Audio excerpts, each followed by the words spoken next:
Your vehicle may have a convenient feature that allows you to lower the tailgate with the simple press of a button. Let me tell you about it. Using your key fob, you can lock, unlock, and automatically lower the tailgate of your truck, which is handy when you have limited capability with your hands and arms.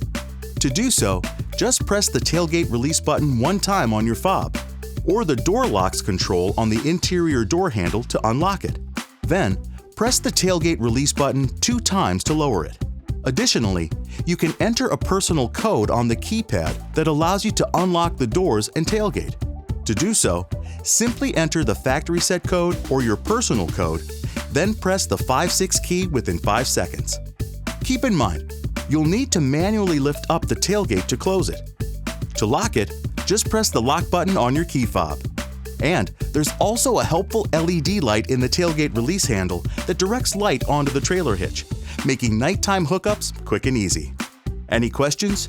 Go to owner.ford.com.